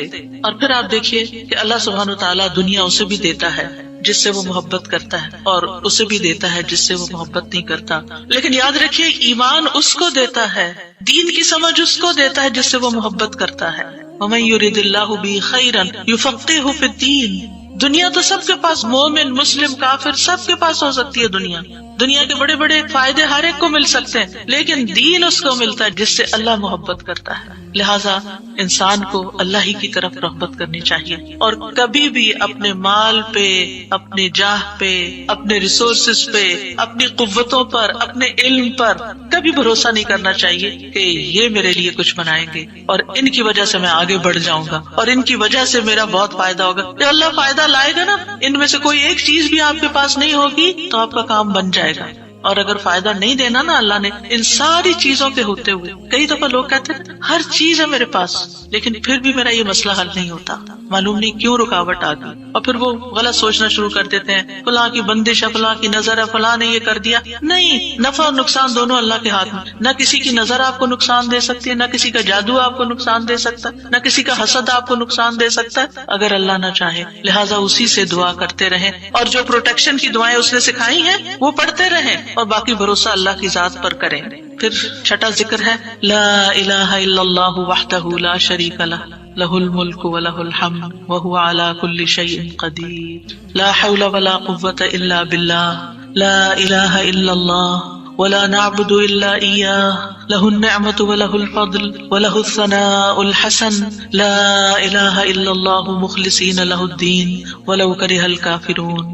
اللہ کے سوا کوئی الہ نہیں، وہ اکیلا ہے، اس کا کوئی شریک نہیں، بادشاہت اسی کی ہے اور تمام تعریف اسی کے لیے ہے، اور وہ ہر چیز پر پوری طرح قدرت رکھنے والا ہے، اور گناہ سے بچنے کی طاقت اور نیکی کرنے کی طاقت اللہ کے سوا کوئی دینے والا نہیں، اللہ کے سوا کوئی الہ نہیں۔ ہم صرف اسی کی عبادت کرتے ہیں، اسی کی ساری نعمتیں ہیں، اسی کا سارا فضل ہے اور اسی کے لیے خوبصورت تعریف ہے۔ اللہ کے سوا کوئی الہ نہیں، ہم اسی کے لیے دین میں اخلاص رکھنے والے ہیں اگرچہ کافر ناپسند کریں۔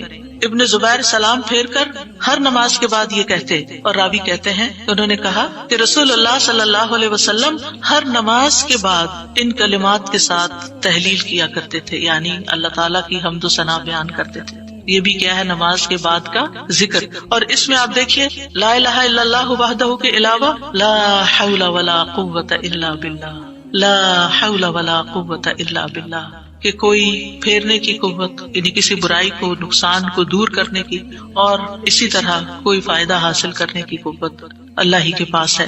کسی گناہ سے دور ہونے اور کسی نیکی کے کرنے کی ہمت طاقت اللہ ہی کے پاس ہے۔ تو یہ لا حول ولا قوت الا باللہ بہت فائدہ دیتا ہے اور اس کی کثرت کرنے کو کہا گیا ہے۔ اور لا الہ الا اللہ ولا نعبد الا ایاہ، ہم صرف اسی کی عبادت کرتے ہیں۔ لہ النعمت ولہ الفضل ولہ الثناء الحسن، نعمت بھی اور فضل بھی اور اچھی تعریف سب اللہ ہی کے لیے ہے، اور ہم مخلص ہو کر اللہ کی عبادت کرتے ہیں، مخلصین لہ الدین لا الہ الا اللہ ولو کرہ الکافرون، اگرچہ کافر ناپسند کریں، ان کو ہماری توحید اچھی نہ لگے، لیکن پھر بھی ہم صرف ایک اللہ ہی کو مانتے ہیں۔ ساتویں چیز ہے تسبیحات، سبحان اللہ 33 بار، الحمدللہ 33 بار اور اللہ اکبر 33 بار، اور 34ویں بار لا الہ الا اللہ وحدہ لا شریک لہ لہ الملک ولہ الحمد وہو علی کل شیء قدیر۔ ہر نماز کے بعد ان تسبیحات کو پڑھنے کی فضیلت کیا ہے؟ ابو ہریرہ کہتے ہیں رسول اللہ صلی اللہ علیہ وسلم نے فرمایا، جس آدمی نے ہر نماز کے بعد 33 مرتبہ سبحان اللہ، 33 مرتبہ الحمدللہ اور 33 مرتبہ اللہ اکبر کہا تو یہ 99 کلمات ہو گئے، اور 100 کا عدد پوری کرنے کے لیے لا الہ الا اللہ وحدہ لا شریک لہ یہ ذکر کر لیا تو اس کے سارے گناہ معاف کر دیے جائیں گے، چاہے وہ سمندر کی جھاگ کے برابر ہو۔ یعنی 100 کا عدد پورا کرنے کے لیے کیا پڑھنا ہے؟ لا الہ الا اللہ وحدہ لا شریک لہ لہ الملک ولہ الحمد وہو علی کل شیء قدیر۔ رسول اللہ صلی اللہ علیہ وسلم نے فرمایا ہر نماز کے بعد کچھ ایسے اذکار ہیں جن کو پڑھنے والا یا جن کو کرنے والا کبھی محروم نہیں ہوتا، جن میں سے سبحان اللہ 33 بار، الحمدللہ 33 بار اور 34 بار اللہ اکبر، یعنی اگر لا الہ الا اللہ پورا نہیں پڑھ سکتے تو اللہ اکبر کو 34 بار کر کے 100 کی گنتی پوری کر لیں۔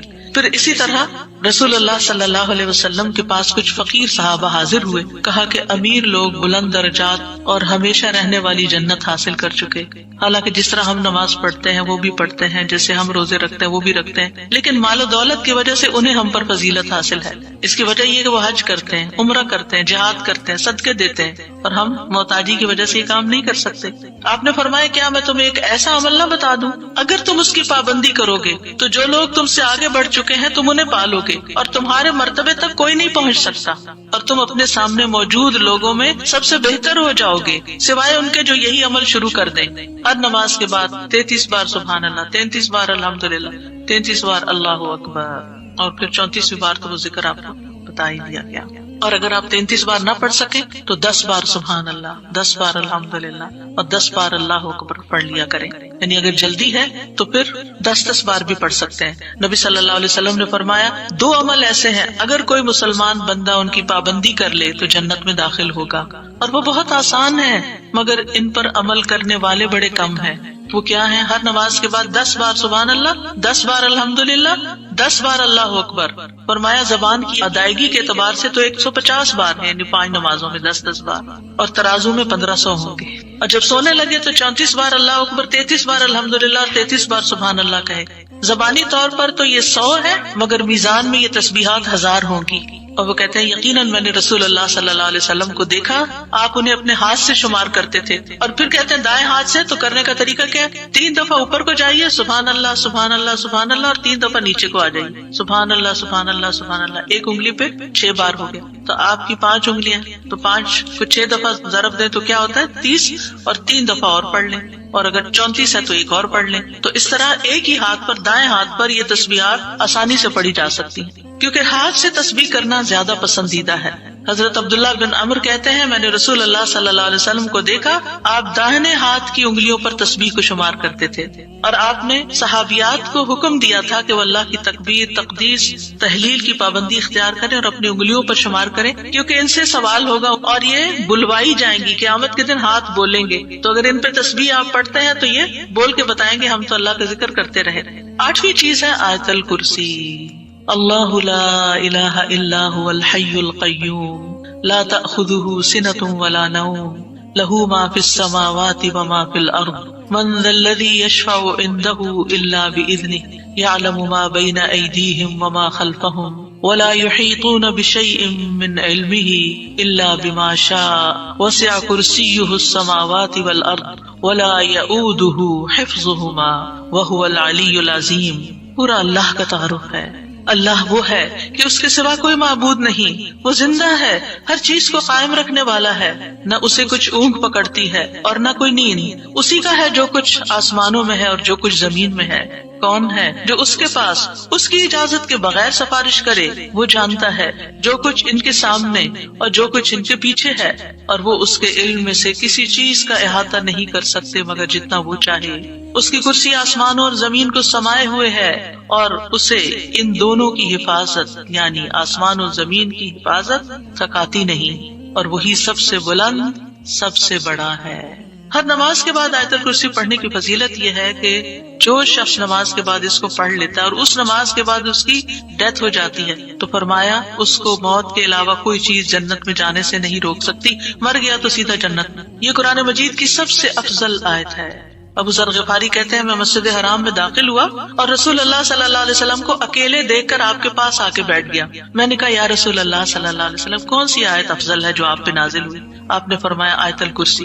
کرسی کے مقابلے میں 7 آسمان اس طرح ہیں جیسے بیابان زمین میں کوئی چھلا گرا پڑا ہو، اور پھر کرسی کے مقابلے میں عرش کا حجم اتنا ہے جیسے اس چھلے کے مقابلے میں بیابان کا وجود۔ اور یہ قرآن مجید کی سب سے عظیم آیت بھی ہے۔ ابی ابن کعب سے روایت ہے، ایک مرتبہ نبی صلی اللہ علیہ وسلم نے ان سے پوچھا اللہ کی کتاب میں سب سے عظیم آیت کون سی ہے؟ انہوں نے کہا اللہ اور اس کا رسول ہی زیادہ جانتے ہیں۔ آپ نے یہ سوال کئی مرتبہ دہرایا تو ابی ابن کعب نے کہا آیت الکرسی۔ یہ سن کر آپ نے فرمایا ابو المنذر تمہیں تمہارا علم مبارک ہو، اس ذات کی قسم جس کے ہاتھ میں میری جان ہے، عرش کے پائے کے پاس یہ اللہ بادشاہ کی پاکیزگی بیان کرتی ہوگی، اس کی ایک زبان اور دو ہونٹ ہوں گے، یعنی جو لوگ اس پڑھیں گے وہ ان کے حق میں ایک طرح سے گواہ ہوگی۔ 9ویں چیز جو نماز کے بعد پڑھنی چاہیے وہ ہے معوذات، سورۃ الاخلاص، سورۃ الفلق، سورۃ الناس۔ پہلی سورت میں اللہ تعالیٰ کی توحید بیان ہوئی ہے، دوسری سورت میں انسان کو پناہ مانگنے کے لیے کہا گیا ہے، کہہ دیجئے میں مخلوق کے رب کے پناہ پکڑتا ہوں، اس چیز کے شر سے جو اس نے پیدا کی، اور اندھیری رات کے شر سے جب وہ چھا جائے، اور گرہوں میں پھونکنے والیوں کے شر سے، اور حسد کرنے والے کے شر سے جب وہ حسد کرے۔ انہی چیزوں کا خوف رہتا ہے نا، کوئی جادو کر دے گا، کوئی حسد کر لے گا۔ ہر نماز کے بعد پڑھیں گے، کس وقت وہ کرے گا؟ اس کو تو آپ موقع ہی نہیں دے رہے کہ وہ جادو کرے یا آپ سے حسد کرے۔ ہر 2 نمازوں کے بیچ میں جو کوئی ایسا فتنہ فساد آیا اس کا ازالہ ہوتا چلا جائے گا۔ عقبہ بن عامر کہتے ہیں کہ رسول اللہ صلی اللہ علیہ وسلم نے مجھے حکم دیا تھا کہ میں ہر نماز کے بعد معوذات پڑھا کروں، یعنی یہ تینوں صورتیں پڑھا کروں۔ 10ویں چیز ہے رب اعنی علی ذکرک و شکرک و حسن عبادتک، اللہ کے ذکر، اس کے شکر اور اچھی عبادت پر اللہ کی مدد مانگنا۔ معاذ بن جبل کہتے ہیں کہ رسول اللہ صلی اللہ علیہ وسلم نے میرا ہاتھ پکڑا اور فرمایا اے معاذ اللہ کی قسم میں تم سے محبت کرتا ہوں۔ کتنے خوش قسمت تھے معاذ رضی اللہ عنہ۔ میں نے عرض کیا یا رسول اللہ صلی اللہ علیہ وسلم میں بھی آپ سے محبت کرتا ہوں، تو رسول اللہ صلی اللہ علیہ وسلم نے فرمایا تم پابندی سے ہر نماز میں یہ دعا مانگا کرو رب اعنی علی ذکرک و شکرک و حسن عبادتک۔ معاذ رضی اللہ عنہ جو ہیں 33 سال کی عمر میں امواس کے طاعون میں شہید ہو گئے تھے۔ He was only 33 years old۔ ان کا مقام کیا تھا؟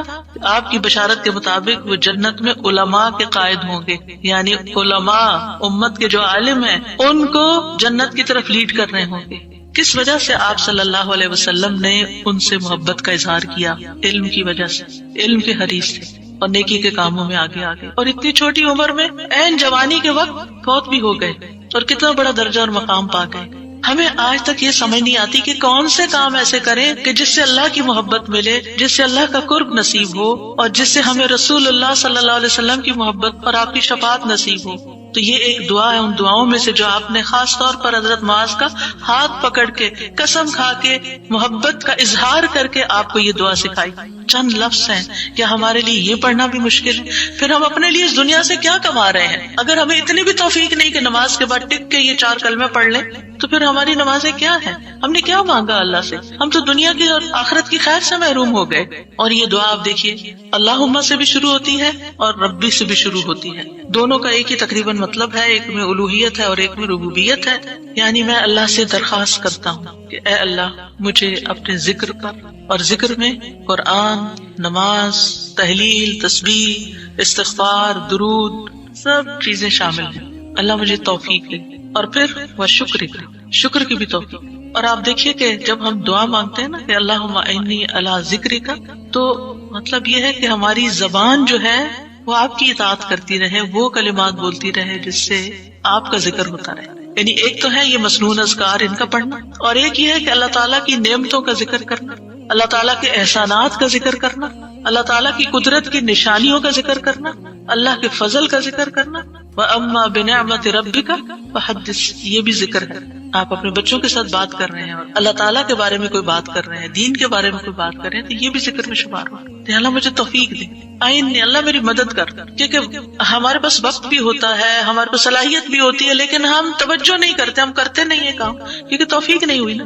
تو ہر نماز کے بعد چونکہ فرض کے بعد دعا قبول ہوتی ہے تو یہ دعا مانگنے کو کہا گیا، اور بعض کہتے ہیں اس کو سلام پھیرنے سے پہلے بھی پڑھ سکتے ہیں، جیسے ربی جعلنی پڑھتے ہیں، یا اور کل جو میں نے آپ کو دعائیں بتائی تھی آخر میں نماز کے اختتام پر سلام سے پہلے، وہ سب مسنون اذکار تھے، لیکن علماء نے اس کے علاوہ جیسے ربی جعلنی مقیم الصلاۃ، یہ نبی صلی اللہ علیہ وسلم نے نہیں سکھائی ہمیں کہ نماز کے بعد ضروری یہی پڑھی جائے، لیکن علماء نے کہا کہ جیسے اللہ کی حمد و ثنا ہوتی ہے تشہد میں، پھر اس کے بعد درود شریف ہے، اور پھر اس میں والدین اور اولاد دونوں کے لیے دعا ہے تو یہ پڑھ لیں۔ اس کے علاوہ جو چاہے قرآنی اور مسنون دعا یہاں بیٹھ کے پڑھے، کیونکہ نماز کے اندر دعا مانگنا نماز کے بعد کی دعا سے افضل ہے. قبولیت کے زیادہ چانسز ہیں جس سے اکثر لوگ غافل ہیں. سلام پھیرنے سے پہلے اللہم انی اسألک الجنۃ واعوذ بک من النار 3 دفعہ یہ پڑھ لیں. جو آپ کا دل چاہے پڑھیں، بس اردو میں نہیں، عربی میں یاد کریں کچھ دعائیں، قرآنی دعائیں، مسنون دعائیں اس وقت پڑھتے رہیں. تو پھر دوسرا ہے وہ شکر کا. شکر کہاں سے ادا ہوتا ہے؟ زبان سے بھی ہوتا ہے، لیکن اس کا اصل مقام دل ہے، وہ دل سے اٹھتا ہے. ذکر کی بات کر کے ہم نے کہا کہ اللہ ہماری زبان کو اپنی اطاعت کی توفیق دے، اور شکر کی بات کر کے ہم نے کہا کہ اللہ ہمارے دل کو اپنے ذکر کی توفیق دے، اپنی یاد کی توفیق دے اور شکر ادا کرنے کی توفیق دے. یعنی میں ساری ظاہری اور باطنی نعمتوں پر اللہ کا شکر ادا کرنے کی توفیق مانگتا ہوں. یہ مطلب ہے اس دعا کا. زبان کا شکر کیا ہے کہ بندہ اللہ کی نعمتوں کا ذکر کرتا ہے، اور اعضاء سے شکر کیا ہے کہ بندہ اللہ کی اطاعت کے کام کرتا ہے. کیونکہ اللہ تعالیٰ نے آل داؤد کو کیا کہا تھا؟ اعملوا آل داؤد شکرا وقلیل من عبادی الشکور. اے داؤد کے گھر والو، شکر ادا کرنے کے لیے عمل کرو، اور میرے بندوں میں کم ہی شکر گزار ہیں. اللہ کا شکوہ ہے بندوں سے، کم ہی شکر گزار. کیوں؟ اس لیے کہ شیطان نے کہا تھا وَلَا تَجِدُ أَكْثَرَهُمْ شَاكِرِينَ، کہ انسانوں کی اکثریت کو آپ شکر کرنے والا نہیں پائیں گے. اور وَلَقَدْ صَدَّقَ إِبْلِيسُ ظَنَّهُ، ابلیس نے اپنا گمان سچ پایا کہ بندوں کو شکر سے ہٹا دیا. تو شکر کی توفیق مل جائے تو پھر شکر ادا کیا جائے، اور یہ شکر کا سلسلہ تو کہیں ختم ہوتا ہی نہیں، کیونکہ اتنی نعمتیں ہیں کہ ہم گن ہی نہیں سکتے. ابن رجب کہتے ہیں کہ دین میں یا دنیا میں اللہ کی ہر نعمت جو بندے کو حاصل ہوتی ہے اس میں نعمت کا شکر ادا کرنے کی ضرورت ہوتی ہے. پھر جو شکر کی توفیق ملتی ہے اس پر بھی شکر ادا کرنے کی ضرورت ہے. یعنی شکر پر بھی شکر، یہ ایک اور نعمت ہے، اس میں دوبارہ شکر ادا کرنے کی ضرورت ہے. پھر دوبارہ شکر کیا تو ایک اور نعمت مل گئی، اب کیا ہے؟ ایک اور دفعہ شکر کریں، اور یہ سلسلہ ہمیشہ جاری رہتا ہے. یعنی شکر کا سلسلہ کبھی ختم نہیں ہونا چاہیے، شکر کرتے ہی چلے جائیں. وحسن عبادتک، اور اپنی خوبصورت عبادت کی توفیق عطا فرما. اور خوبصورت عبادت اسی وقت ہو سکتی ہے جب اس میں اخلاص ہو اور نبی صلی اللہ علیہ وسلم کی اتباع ہو، اطاعت ہو. اطاعت اعضاء سے کی جاتی ہے، یعنی ہمارے اعضاء، ہاتھ، پاؤں، ہمارا جسم یہ عبادت میں مشغول ہوتا ہے. بعض اوقات ہم ڈھیروں عبادت کر لیتے، ڈھیر سارے نفل پڑھ لیتے، بہت کچھ کر لیتے، لیکن اس کو کوئی کوالٹی نہیں ہوتی. یہاں یہ نہیں کہا گیا کہ کثیر عبادت، یہاں کیا کہا گیا؟ حسن عبادت، کہ اللہ خوبصورت عبادت کی توفیق دے. امام ابن تیمیہ کے بارے میں آتا ہے کہ جب وہ قید ہوئے تو اپنے سجدوں میں یہ دعا پڑھا کرتے تھے، اللہم اعنی علی ذکرک و شکرک و حسن عبادتک، کیونکہ اللہ کی توفیق کے بغیر ہم یہ کام نہیں کر سکتے. جس کی زندگی میں ذکر آ گیا، جس کی زندگی میں شکر آ گیا، اور جس کی زندگی میں خوبصورت عبادت آ گئی، وہ خوش قسمت ترین انسان، اس کو سبھی کچھ مل گیا. اور جو ان چیزوں سے محروم ہے پھر ہر خیر سے محروم ہے، چاہے دنیا کی قارون جیسی دولت اس کے پاس کیوں نہ ہو، پوری دنیا اس کی فین ہو، اس کی تعریفیں کرے اور اس کی فدائی شدائی ہو، کوئی فائدہ نہیں ہے. ایک اور دعا ہے رب قنی عذابک یوم تبعث عبادک، اے میرے رب مجھے اس دن کے عذاب سے بچانا جس دن تو اپنے بندوں کو اٹھائے گا. 3 بار یہ دعا، اللہ ہمیں اس دن کے عذاب سے بچانا جس دن تو اپنے بندوں کو اٹھائے گا. 1 دفعہ بھی پڑھی جا سکتی، 3 دفعہ کی شرط نہیں ہے. برا بن عازب کہتے ہیں جب ہم رسول اللہ صلی اللہ علیہ وسلم کے پیچھے نماز پڑھتے تھے تو ہم آپ کی دائیں طرف کھڑے ہونے کو پسند کرتے تھے تاکہ آپ ہماری طرف رخ کر کے متوجہ ہوں. برا کہتے ہیں میں نے آپ کو فرماتے ہوئے سنا، یعنی آپ پلٹ رہے تھے اور کہہ رہے تھے رب قنی عذابک یوم تبعث عبادک. یہ رات کو سوتے ہوئے پڑھا کریں اور نمازوں کے بعد بھی کہ اللہ اس دن کے عذاب سے بچا لینا جس دن تو بندوں کو دوبارہ پیدا کرے گا. 13 اللہم اغفر لی ما قدمت وما اخرت وما اسررت وما اعلنت وما اسرفت وما انت اعلم به منی انت المقدم وانت المؤخر لا الہ الا انت. اے اللہ میرے وہ گناہ بخش دے جو میں پہلے کر چکا، جو میں نے بعد میں کیے، اور جو چھپے ہوئے کیے اور جو ظاہر میں کیے، اور جو میں حد سے بڑھا رہا اور وہ جن سے تو مجھ سے زیادہ باخبر ہے. تو ہی نیکی اور خیر میں آگے کرنے والا اور پیچھے کرنے والا ہے، تیرے سوا کوئی معبود نہیں. نبی صلی اللہ علیہ وسلم سلام پھیرنے کے بعد یہ دعا پڑھا کرتے تھے، یعنی اس دعا کے بارے میں ثابت ہے کہ سلام کے بعد پڑھا کرتے تھے. اللہم اغفر لی ما قدمت. بات یہ ہے کہ جو نیک لوگوں کی نیکیاں ہوتی ہیں وہ مقربین کے گناہ شمار ہوتے ہیں، یعنی ان کا سٹینڈرڈ اور ہائی ہوتا ہے، ان کی کوالٹی اور اچھی ہوتی ہے. تو اس لیے نبی صلی اللہ علیہ وسلم کے گناہ کوئی نہیں تھے کہ جس کے لیے آپ بخشش مانگتے تھے. ایک تو ہمیں سکھانے کے لیے، اور دوسرا یہ ہے کہ نیکیوں میں سے جو کم درجے کی نیکیاں ان پر بھی. وما اخرت، اور جو عبادت مجھ سے تاخیر ہوئی، کوتاہی ہوئی، جو میں نے لیٹ کی، جس کا حق ادا نہیں کیا، وما اسررت، جو میں نے چھپایا، جو میرے دل میں وسوسے اور خیالات آئے، بعض اوقات نماز کے اندر وسوسے آنا شروع ہو جاتے ہیں، تو یا اللہ تو اس کو بھی معاف کر دے، وما اعلنت، اور جو میں نے ظاہراً کیے، یعنی وہ اقوال افعال جو سب کے سامنے، لوگوں کے سامنے کوئی بری مثال پیش کی، یعنی یہ نبی صلی اللہ علیہ وسلم کے نہیں، یہ ہمارے لیے کہ ہم بعض اوقات ایسی بات کر جاتے ہیں، ایسا کام کر جاتے ہیں جو دوسروں کو پٹ آف کر دیتا ہے نیکی کے کاموں سے، یا ان کو دین سے ہٹا دیتا ہے، یا اور اسی طرح کی غلطیاں ہم کرتے ہیں۔ اور پھر آپ دیکھیے کہ نبی صلی اللہ علیہ وسلم کی ہمبلنس بھی اس سے پتہ چلتی ہے کہ کتنے آپ ہمبل تھے، کہ سارا کچھ کر کے، بہترین عبادت کر کے پھر بخشش بھی مانگ رہے ہیں۔ اور پھر آپ دیکھیے کہ وما اسرفت، ہر معاملے میں ہم حد سے پار ہو جاتے ہیں، خوشی میں، غم میں، بے صبری میں، ہر چیز میں۔ تو اس کی بھی دعا ہے یہ کہ اللہ جہاں بھی میں حد لمٹ کراس کر رہا ہوں، اللہ مجھے وہ کراس کی ہوئی لمٹ کے آگے جو غلط کام کیا ہے مجھ سے تو وہ بھی معاف کر دے۔ اور وما انت اعلم بہ منی، اور جو تو مجھ سے زیادہ جانتا ہے، یعنی خاص کے بعد عام کا بھی ذکر ہے، یعنی میں نے تو مانگ لیا جو مجھے سمجھ آتی تھی، اب اس کے علاوہ بھی جو کچھ ہے اس کو بھی آپ معاف کر دیجیے۔ اور پھر انت المقدم و انت المؤخر، دوسرے روایت میں انت المقدم والمؤخر بھی آتا ہے، جس کو تو چاہتا ہے آگے بڑھا دیتا ہے نیکی میں، جس کو تو چاہتا ہے پیچھے کر دیتا ہے۔ یعنی یہ نہ سوچیے کہ آج میں اگر نیکیوں میں آگے ہوں تو ہمیشہ ایسے ہی رہوں گی، ہمیشہ ڈرتے رہا کریں، پیچھے بھی ہو سکتے ہیں، تو یا اللہ تو مجھے آگے ہی رکھنا، مراد یہ ہے۔ اور اگر نبی صلی اللہ علیہ وسلم کے بارے میں ہے تو آپ کی نبوت سب سے آخر میں تھی، وہ ایک پازیٹیو سینس میں ہے، انت المقدم و انت المؤخر۔ اور پھر اسی طرح یہ ہے کہ قیامت کے دن سب سے پہلے آپ اٹھائے جائیں گے، حالانکہ دنیا میں آپ کی نبوت سب سے آخر میں تھی۔ تو یہ اللہ تعالیٰ کا فیصلہ ہوتا ہے، جس چیز پر وہ چاہتا ہے اپنے بندوں کو اتارتا ہے، جس کو چاہتا ہے آگے بڑھاتا ہے، جس کو چاہتا ہے عزت دیتا ہے، جس کو چاہتا ہے ذلت دیتا ہے، اور بندوں کے ایک دوسرے پر درجات ہیں۔ نمبر 14، سبحانک اللہم و بحمدک استغفرک و اتوب الیک۔ یہ مجلس کے اختتام پر بھی اور نماز کی دعاؤں کے اختتام پر بھی، پاک ہے تو اے اللہ، تیری ہی حمد ہے، میں تجھ سے بخشش مانگتا ہوں، تیری ہی طرف میں رجوع کرتا ہوں۔ یہ اچھے عمل پر مہر لگانے والے کلمات ہیں۔ حضرت عائشہ سے روایت ہے کہ رسول اللہ صلی اللہ علیہ وسلم جب کسی مجلس میں بیٹھتے یا نماز پڑھتے یا کچھ کلمات پڑھتے، حضرت عائشہ نے ان کے بارے میں پوچھا تو آپ نے فرمایا، اگر کسی شخص نے اس مجلس میں اچھی باتیں کی ہوں گی تو یہ کلمات قیامت تک ان باتوں کے لیے مہر بن جائیں گے، اور اگر اس نے اس مجلس میں کوئی فضول بات کی ہے تو یہ اس کے لیے کفارہ بن جائیں گے۔ اور اس کے دیگر روایات بھی ہیں، یعنی دیگر طرق بھی ہیں اس دعا کے۔ اور پھر ایک اور دعا، رب اغفر لی وتب علی انک انت التواب الغفور، اے اللہ تو مجھے بخش دے اور میری توبہ قبول کر، بے شک تو بہت توبہ قبول کرنے والا، بہت بخشش فرمانے والا ہے۔ فجر اور مغرب کی نماز کے بعد کا خاص ذکر، لا الہ الا اللہ وحدہ لا شریک لہ، لہ الملک ولہ الحمد، یحیی و یمیت وہو علی کل شیء قدیر۔ اللہ کے سوا کوئی الہ نہیں، وہ اکیلا ہے، اس کا کوئی شریک نہیں، بادشاہت اسی کی ہے، تمام تعریف اسی کے لیے ہے، اور وہ ہر چیز پر پوری قدرت رکھنے والا ہے۔ اور سلام کے بعد تشہد کی حالت